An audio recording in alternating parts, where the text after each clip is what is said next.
Les peintres fauves ont été désignés ainsi par leur emploi flamboyant et quasi outrageant de la couleur. Ce terme rend compte de leur capacité à libérer un instinct colorimétrique et à contrarier l'iris. Sauf qu'en réalité, les fauves, les animaux super prédateurs, eux, voient en noir et blanc. Et c'est cette incohérence qui m'a vraiment motivée. Et en 2008, j'ai décidé d'initier une sorte de mouvement pour replacer les fauves, les félins, au cœur d'un courant dont ils ont été écartés. C'est NFF, le New French Fauvisme.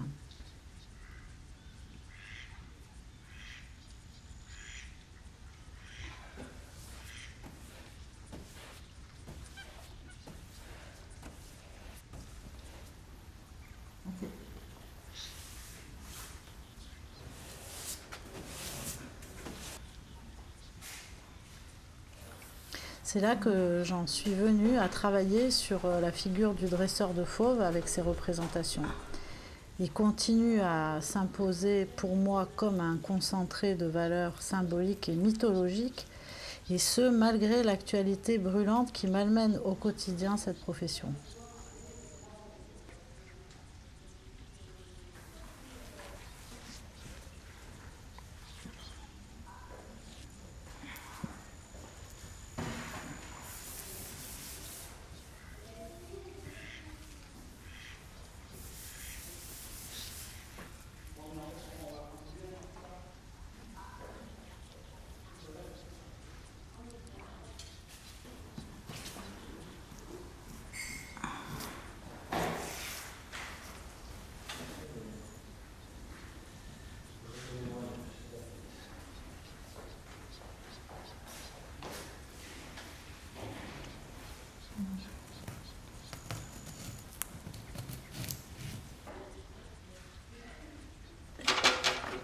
Le fait de poser un papier peint, de recouvrir une surface peinte, un mur, revient à utiliser la technique du recouvrement. C'est vraiment dans une perspective critique plutôt que décorative que j'envisage le recouvrement et je m'attaque ainsi à l'autorité de la muralité. Chacune de mes expositions est prétexte à explorer des ramifications, des agencements différents et à définir des correspondances possibles.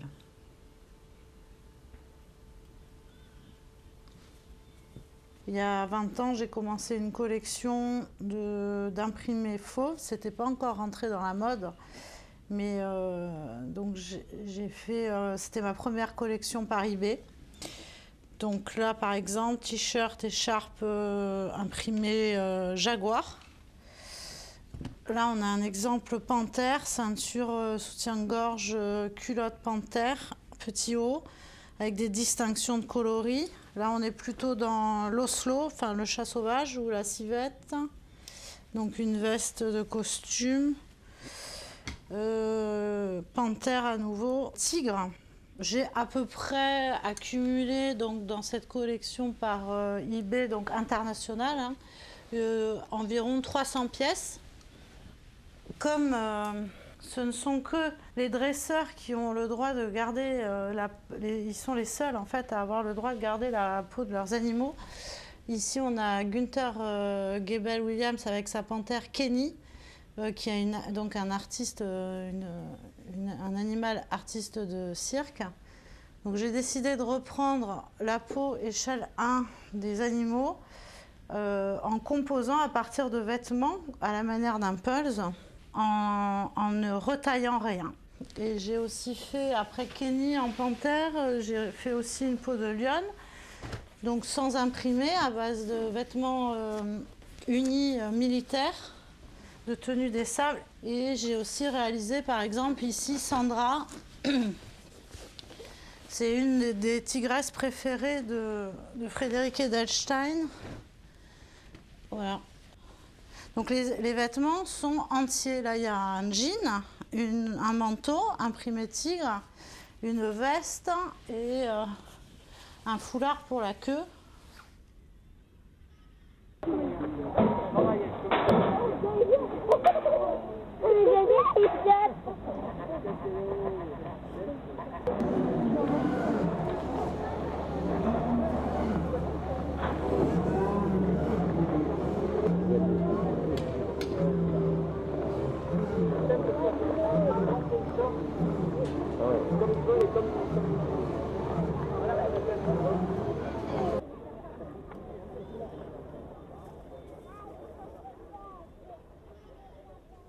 Il y a plus de 10 ans, j'ai commencé à, même il y a 20 ans, mais vraiment il y a 10 ans, j'ai commencé à prendre des photos, on va dire, prises sur le vif, où ni le dompteur, ni les animaux n'étaient conscients de ma présence.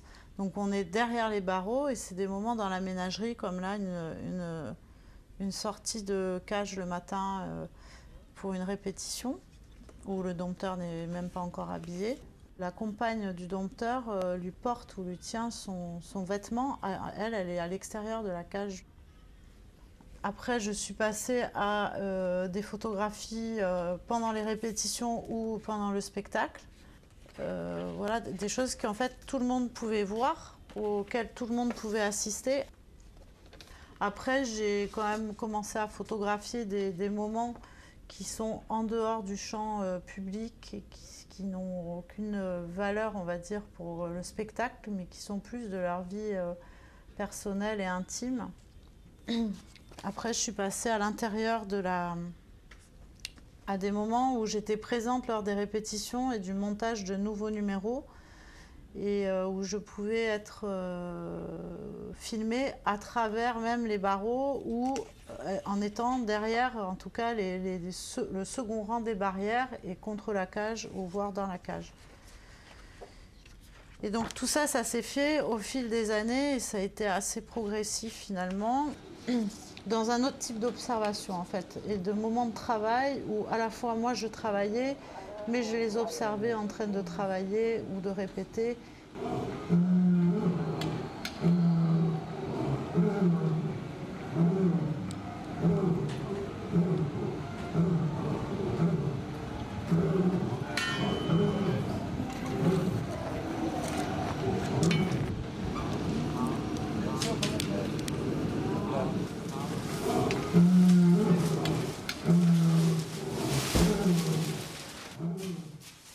On vient de voir le dresseur exceptionnel Dickie Chipperfield avec son fils de cage. Travailler sur cette allégorie du dompteur revient pour moi à comprendre ce qui me stimule et à savoir ce qui s'est joué dans l'arène et ce qui se trame maintenant dans la cage.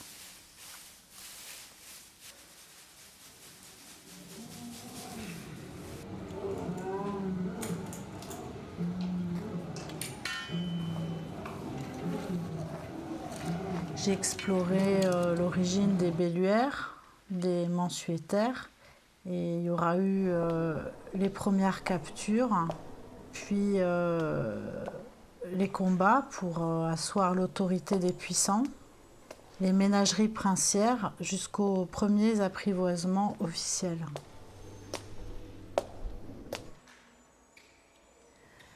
Après ce lustre de style montgolfière, j'en ai conçu un autre qui renvoie par sa forme au lustre cascade classique, mais aussi au tracé de la piste, de la cage et du cerceau de feu.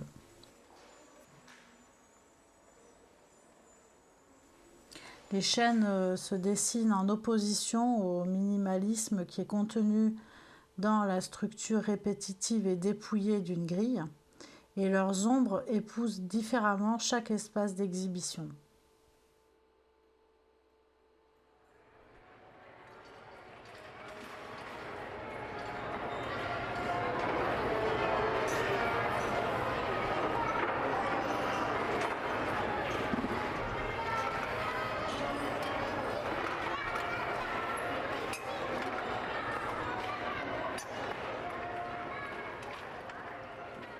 Ce qu'on pourrait a priori prendre pour deux mondes totalement distincts, à savoir l'univers martial, militaire et celui du circassien, il se trouve qu'ils ont énormément de liens, que ce soit le nom de certains avions Jaguar qui portent le nom de Fauve, les véhicules, puisque les cirques rachètent au domaine militaire certains véhicules pour leur robustesse, et ça va jusqu'au filet. Donc je me suis moi-même procuré donc, pour cette cage un filet qui est là pour le coup un filet de pêche à carreler, mais qui reprend la même maille en beaucoup plus fin. Les filets que les dresseurs et dompteurs utilisent au-dessus des cages, il se trouve donc que ces filets sont exactement les mêmes qui sont utilisés donc dans l'armée pour freiner les avions de chasse lors des appontages sur les portes d'avion ou en fin de piste après l'atterrissage. Par des enquêtes, des tracks photographiques et des analyses sur site, je réalise des mises en lumière de secrets ou de zones troubles. J'effectue toutes sortes de corrections, de retouches sur l'emplacement réel des choses. Je dialogue volontiers avec des spécialistes en tout genre et à la suite de lectures, de voyages, de rencontres et de discussions, j'en extrais la matière qui m'est nécessaire à l'élaboration et à la fabrication des œuvres.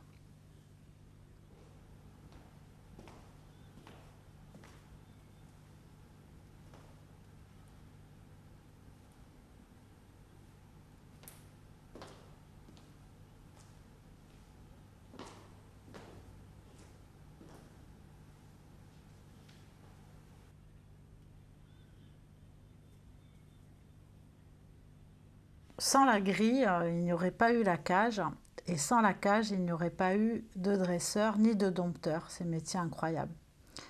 D'ailleurs, ce sont bien deux métiers distincts. Le premier choisi amène l'animal jusqu'au dressage, monte le numéro, et le second est plutôt un présentateur.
Par observer l'ensemble du campement provisoire des colonnes rostrales et pour par la suite passer plusieurs jours en haut de la colonne des Girondins. De cette façon, j'ai pu avoir un point de vue surplombant, une vue aérienne, comme on a ici en 1890 où le cirque était encore à Saint-Michel, sur les quais de la Grave. Ce même type de vue en contre-plongée que j'ai pu obtenir m'a fait penser à ce que j'avais déjà observé dans les casernes militaires.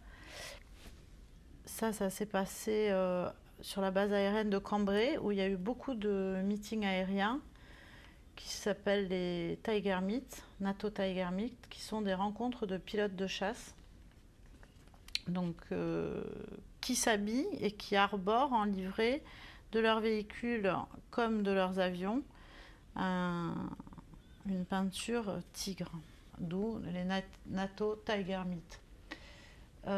C'est international ce phénomène et ça se reproduit tous les ans dans des pays différents. J'ai reproduit ce principe de covering, de recouvrement, de camouflage, comme l'armée le fait sur ses véhicules et sur les vêtements militaires.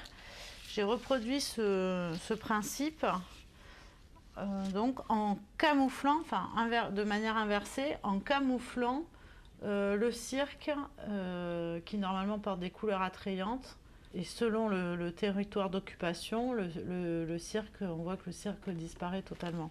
Alors c'est quelque chose que je fais à la main, au ciseau, et je décalque en fait chaque petit véhicule. Et j'essaye de trouver par la suite la couleur avec des nuanciers d'adhésif, et même des fois en superposant 3-4 couches d'adhésif, je finis par trouver la teinte exacte de manière à faire donc totalement disparaître le cirque. Si par exemple je me concentre sur ces deux véhicules, ça c'est celui du dresseur,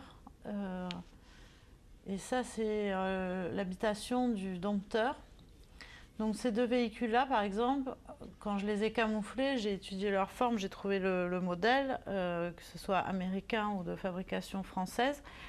J'ai repris ces profils de manière à pouvoir moi-même, lors d'expositions, tester différents types d'implantation et de campement, à la fois des véhicules qui allaient servir à recevoir les œuvres. Et selon donc les différentes expositions, chaque caravane, roulotte ou wagon apparaît dans une nouvelle configuration. Il s'agit de la même chose pour les cirques qui, sur chaque territoire, s'implantent différemment.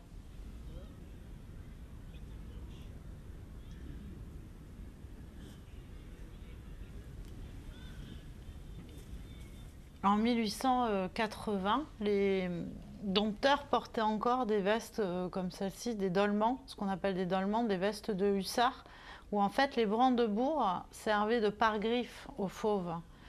Et plus tard, donc moi j'ai repris tout un ensemble de vêtements, que ce soit des vêtements de parade ou justement des vêtements militaires que j'ai ornés de tous les écussons qui représentaient des brigades, des armées, même la police, même des eaux, qui utilisent le fauve comme emblème, dont l'armée de l'air avec les Tiger Meat, les NATO Tiger Meat.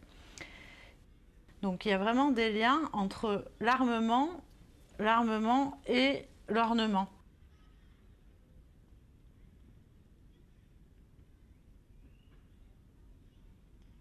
Autrefois, par exemple, le fait de porter des dents de tigre ou des dents de requin montrait, enfin, ou présentait l'homme avec son attribut de chasse.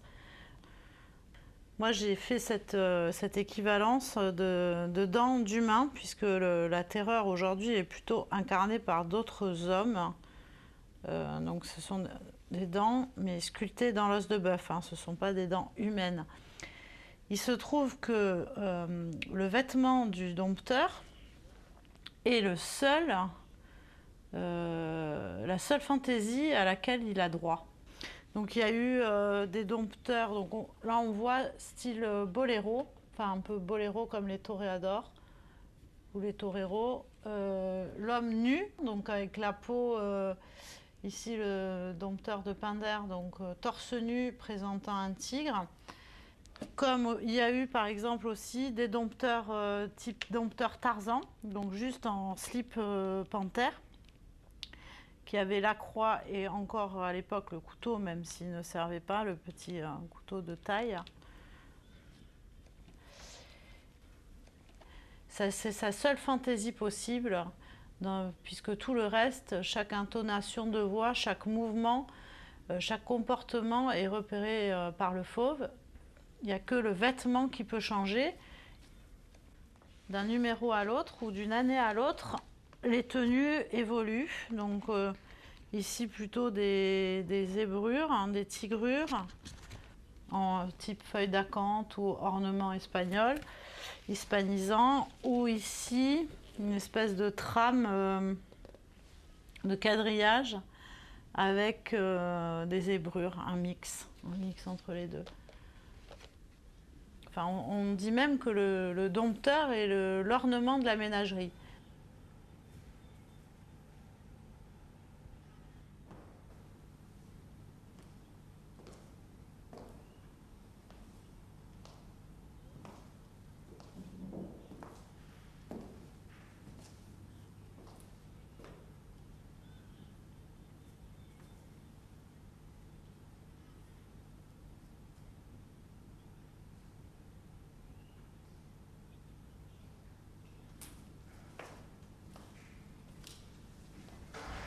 une décoration militaire n'est justement pas qu'une décoration.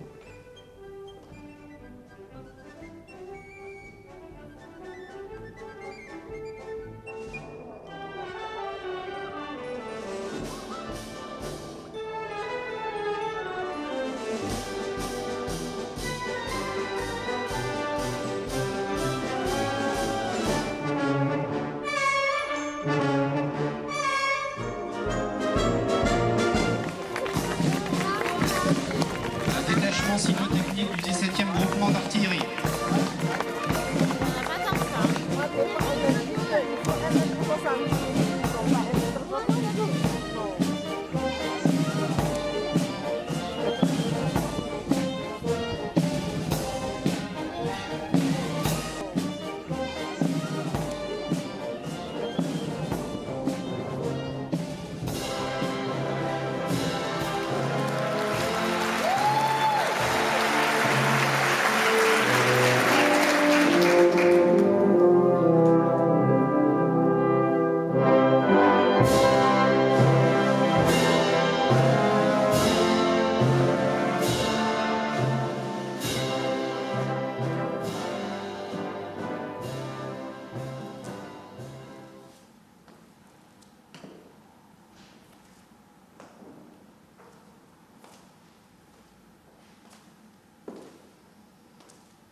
Sur la question des débuts du dressage, il semblerait que ce soit l'homme qui ait choisi le chien, mais le chat, le félin, qui aurait choisi l'homme.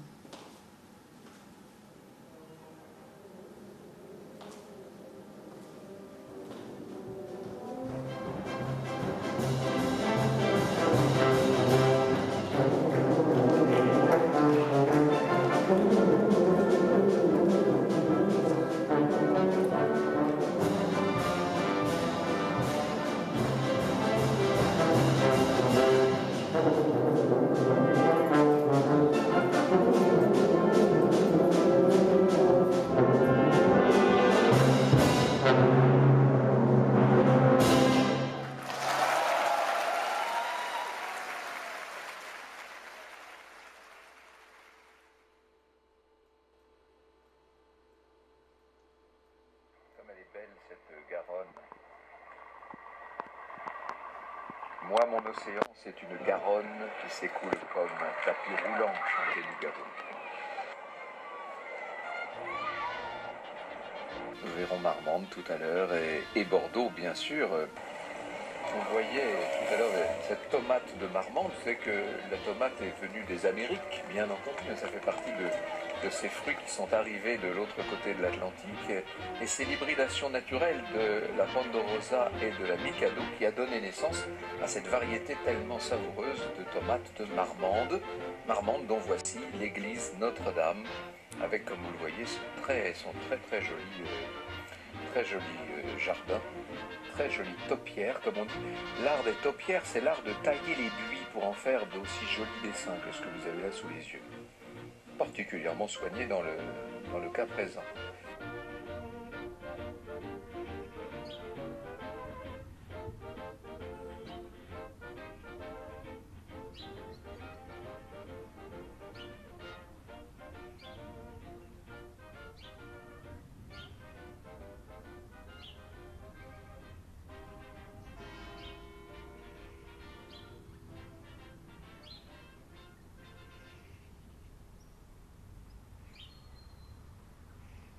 Le Lot-et-Garonne est aussi une terre d'hivernage pour de nombreux cirques.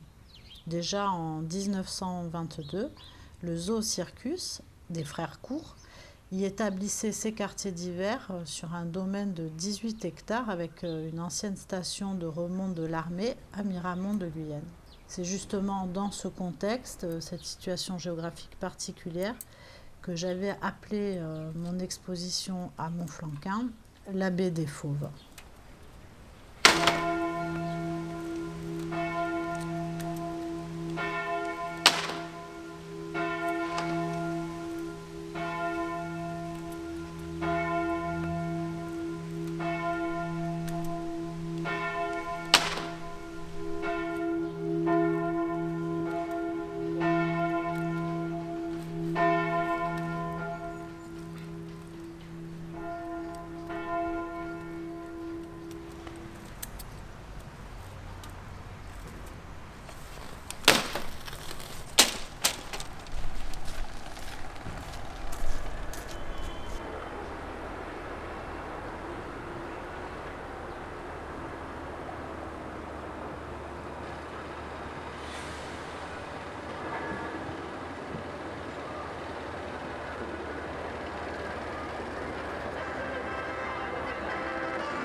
messieurs, chers enfants,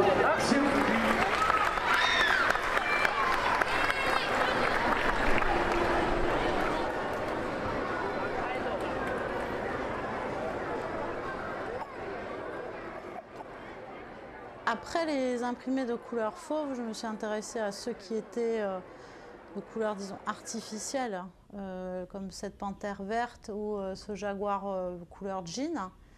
Mais c'est surtout que comme une empreinte digitale pour l'homme, il n'y a pas deux imprimés, enfin, il n'y a pas deux animaux qui ont le même camouflage sur leur pelage. Chacun est tacheté d'une manière unique.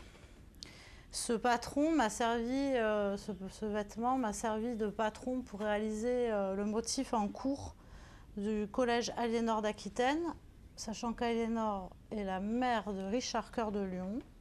Et j'ai agrandi donc ce motif plus de 300 fois de façon à recouvrir entièrement les 1200 mètres carrés de sol de la cour du collège.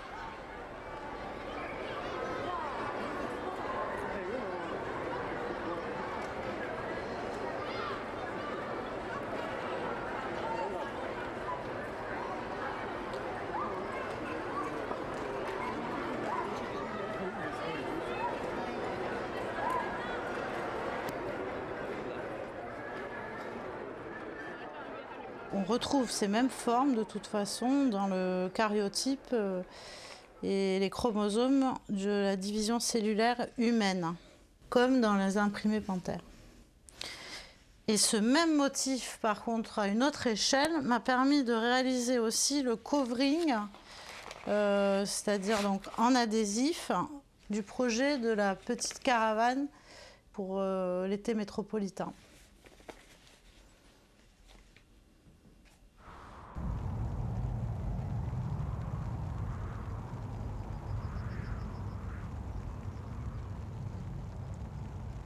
Pour chaque dresseur ou dompteur, sa caravane est un lieu de repli, une sorte de tanière mobile qui s'implante dans chaque ville traversée par la tournée.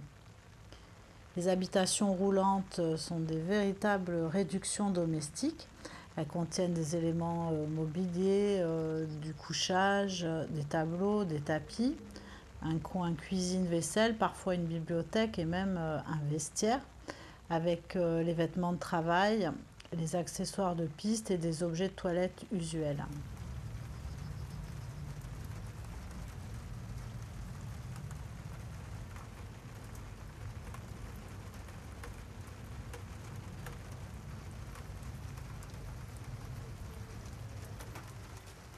La caravane pour les gens de cirque est un lieu de repos comme de loisirs ou d'études et un sas de préparation avant le show.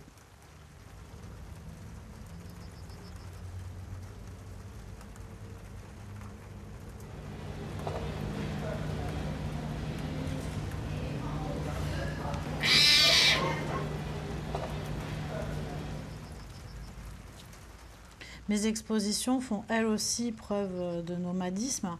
Pour Caravane, les chiens à bois, les caravanes passent à Périgueux. C'était vraiment incroyable d'être à proximité des arènes romaines et en même temps de déposer des œuvres au musée Vézuna, au musée d'art et d'archéologie et au musée militaire du Périgord.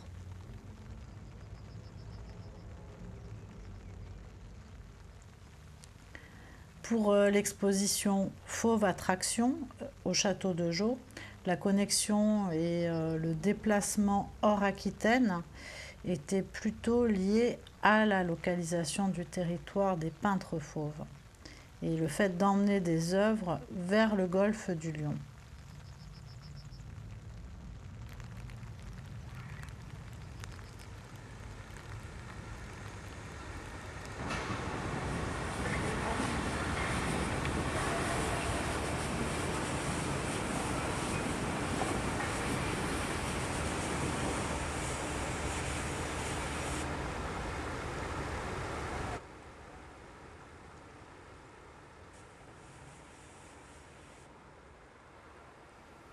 À l'heure où rejaillit la notion de terreur, À l'heure où le géant américain Barnum disparaît, il me semblait très urgent de repenser les formes anciennes de la terreur et ses manifestations.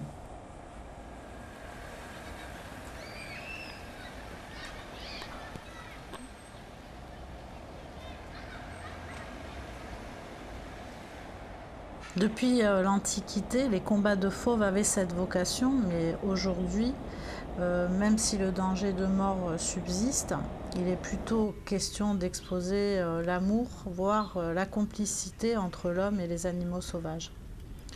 Je trouve ces glissements de sens et de lieu vraiment passionnants, et les spectacles de fauves sont un réel baromètre politique.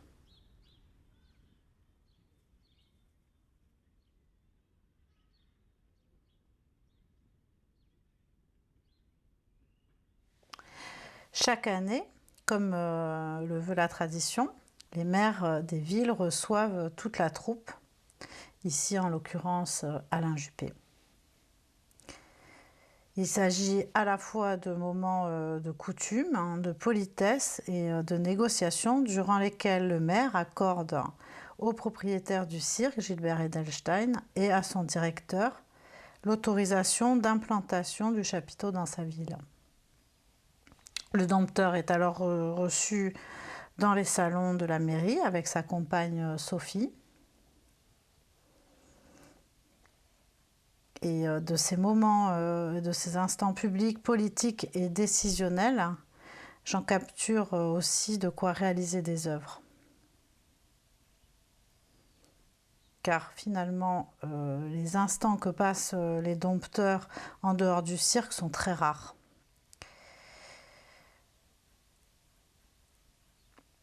Je reste jusqu'à la sortie avec la cavalcade, le caractère exceptionnel du convoi et son départ vers les quinconces pour une autre séance.